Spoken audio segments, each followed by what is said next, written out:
What's up YouTube, Kainu back here again for another video. Today we're checking out how is rugby different from American football. Without further ado, get into it. In the late Here we go. 1880s, the sport of rugby was beginning to spread across college campuses in the United States. The game was hugely popular, but not with everyone. Yale player Walter Camp was particularly critical of the lack of tactics involved in the chaotic and inconsistent scrum. And at the 1880 Intercollegiate Rugby Convention, he proposed an innovation: the scrimmage. This marked the beginnings of a codified separation between the American sport of football and the English sport of rugby, and the two games have followed very different paths since then. But how different are they today?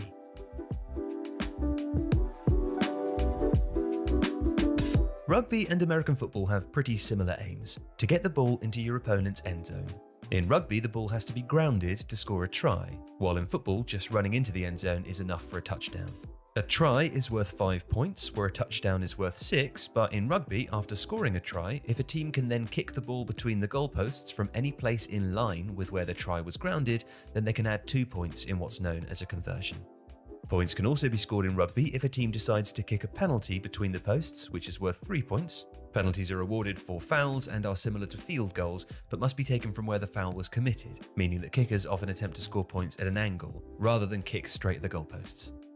A team can also... I'm going to be honest, I think this might be the best rugby video for the rules that I've ever watched. It's actually making sense to me, my small American pea brain.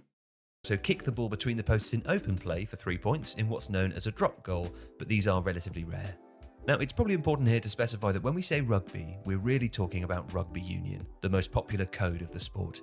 There's also Rugby League, a different code with different rules, and fans who would be justified in their annoyance at this video describing Rugby Union as just rugby. But for the sake of simplicity, we continue. Rugby Union has 15 players on a team. American football 15. has 11. But where it has separate defensive and offensive teams for different game situations, all 15 rugby players remain on the pitch or field regardless of whether they're defending or attacking, on offense or defense. There are no special teams in rugby either, with a designated player who's on the pitch at all times responsible for kicking dead balls. Rugby teams can be reduced to 14 men temporarily if one of their players is given a yellow card by the referee for a serious foul or indiscipline. This will result in said player being sent to the sin bin, where they're made to sit out of the match for 10 minutes before returning to the game. A player can be thrown out of a match permanently if they receive a red card, which is essentially the same thing as being ejected from the game. And the playing time of a rugby match is also longer, with 2 40-minute halves as opposed to 4 15-minute quarters. Rugby pitches are also shorter but wider and have H-shaped goalposts situated on the try line instead of the Y-shaped posts that are found at the end of the line of a football pitch. A rugby ball is also slightly wider than a football, although both are roughly the same length. Where it's different though is that rugby players don't wear helmets, although some players may choose to wear a scrum cap in order to avoid cuts, tears, and what's known as cauliflower ears. Mouth guards are optional too, but it's very rare that you'll see a player without one. Now, gaining territory is crucial in both sports, but the way that you do this differs massively. The first and arguably most important difference between the two sports is that in rugby, passes made with the hand must go backwards. This is why players who aren't in possession will be situated behind the ball carrier, with anyone in front of them considered offside. If the player receiving the pass drops the ball forwards, then this is considered a knock-on, and the punishment for that is a scrum. A scrum is where the 8 forwards for each team, who tend to be the bigger, stockier players, line up against each other in a 3-4-1 formation. The ball is thrown into the tunnel between the 2 front rows by the team who've been awarded the scrum, at which point the 2 hookers can compete for the ball with their feet and kick it back in the direction of their teammates. The team who throws the ball into the scrum usually retains possession within the scrum because the scrum half, the player who throws the ball into the scrum, and the hooker, the player who competes for it with their feet, can usually synchronize their actions. And the advantage of this scrum is that there will then be more space for the faster backs to gain ground, while all the forwards are concentrated in one area. Scrums are also awarded if a player has played a forward pass, meaning that players have to pass the ball backwards and then run the ball forwards to gain territory. The only type of forward pass allowed is when a player kicks the ball up the pitch for a teammate to run onto. This obviously has a higher risk of losing possession, but a higher chance of gaining crucial territory. And this is all fundamentally, of course, different to football, where a quarterback can throw the ball forwards to gain that territory. Football teams also have to gain 10 yards within a cycle of 4 attempts, but in rugby there is no requirement for how much territory you have to gain with each play and no limit to how many times players can be grounded within a cycle of possession. And only the player in possession of the ball can be tackled, meaning that blocking is not allowed.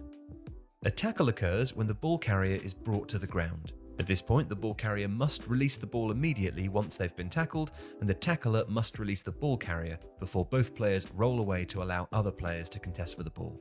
If the ball is on the ground, then a ruck is formed, where players can't handle the ball but must instead use their feet to move the ball back to their teammates or drive over so that the static ball emerges at the team's hindmost foot where it can then be picked up. Alternatively, if a player is able to stay on his feet when being tackled and is backed up by one of his teammates, then a maul is formed. The team in possession of the ball can attempt to gain territory by driving their opponents back towards the opponent's try line. Mauls will often occur after lineouts, which happens when a ball goes off the side of the pitch. A selection of forwards will line up perpendicular to the touchline, 1 metre apart, before the hooker throws the ball in between them to try and catch. In order to receive particularly high throws, players can be helped into the air by their teammates, but must be supported until they return to the ground for safety purposes. In open play, lineouts are given to opponents of the team who kicked the ball out of play. If they receive a penalty though, teams have the option to kick for touch further up the field, meaning they will retain possession and get to throw the lineouts. And teams will often do this if they feel they can get the ball closer to the goal line to increase the chance of scoring a try. And here there is no equivalent in football. Like I was saying before, man, I think that's probably the best rugby video I've ever watched. It just, it was very good at like lining up American football with rugby.